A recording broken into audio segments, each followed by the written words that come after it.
Hello பிள்ளைடா, welcome to my channel. நான் உங்கள் கௌரிமா. நம்ம இன்னைக்கு வைக்க போகிறது மருந்து குழம்பு.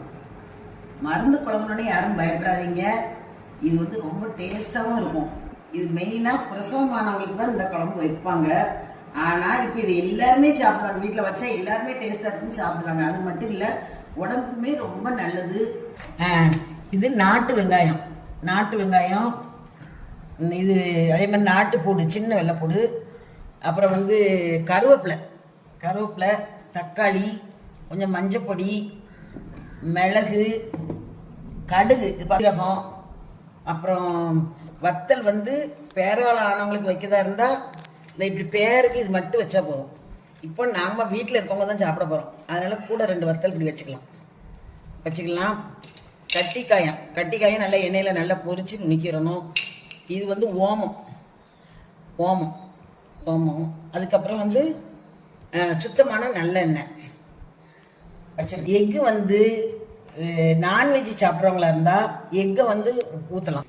சுக்கு வந்து பேரா ஆனவங்களுக்கு நம்ம குழம்பு வைக்கிறதா இருந்தால் ஒரு துண்டு சுக்கு கொஞ்சோண்டு எடுத்துக்கலாம், இல்லை பாதி எடுத்துக்கணும். அதே மாதிரி பேரகால ஆனவங்களுக்கு இருந்தால் ஓமம் சேர்த்துக்கலாம்.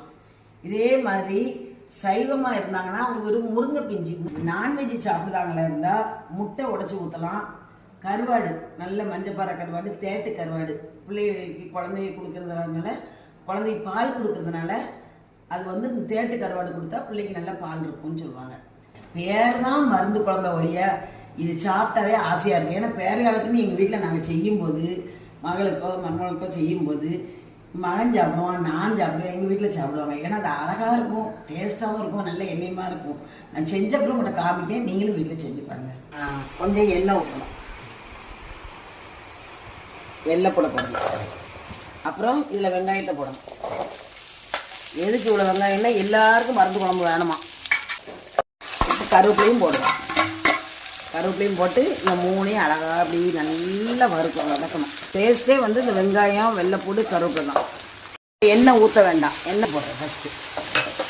நல்லா பொரிக்கிட்டோம். இப்போ மிளகு போடுறோம். மிளகையும் சீரகத்தையும் போடுறேன். அதோட ஓமத்தை போடணும்.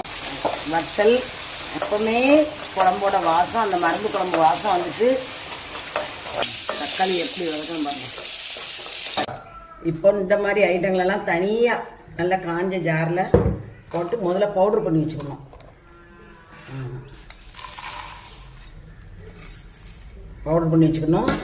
அதே மாதிரி இந்த மாதிரி ஐட்டத்தை இதை தனியாக அரைக்கணும். அம்மியில் வச்சு கொஞ்சம் பேரகாலக்காரங்கன்னா கொஞ்சம் தான் செய்வோம், அதனால் அம்மியில் வச்சு அரைச்சிடலாம். இப்போ வீட்டுக்கே செய்தனால நான் இப்போ வந்து இப்படி செய்கிறேன். இப்போ நம்ம இங்கே நிறைய இவ்வளோ எண்ணெய் ஊற்றுறோம். நம்ம அரைச்சி வச்சதை இப்போ அரைச்சி வச்சுருக்கோம்ல, அதை நம்ம இப்போ இதில் ஊற்ற போகிறோம்.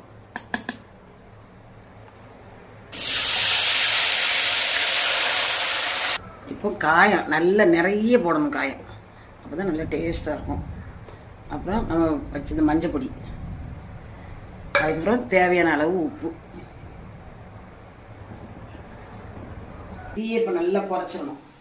ஃப்ளேமை குறைச்சிட்டு இப்போ முட்டையை உடச்சி ஊற்றுறோம். இப்போ டைரெக்டாக அப்படி ஊற்றக்கூடாது, திடீர்னு முட்டை கெட்டு போயிருந்தால் தெரியாது. அதனால் நான் ஒரு கிண்ணத்தில் ஊற்றி ஊற்றப்படுறேன்.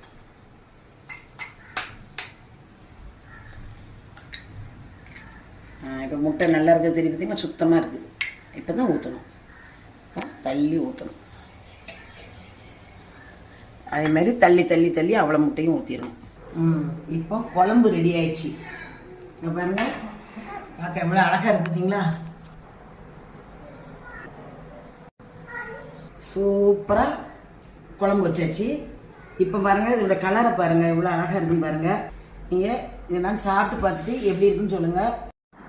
இந்த மருந்து குழம்பை சாப்பிட்டுட்டு லைக் பண்ணுங்கள், ஷேர் பண்ணுங்கள், கமெண்ட் பண்ணுங்கள், சப்ஸ்கிரைப் பண்ணுங்கள். நன்றி, வணக்கம்.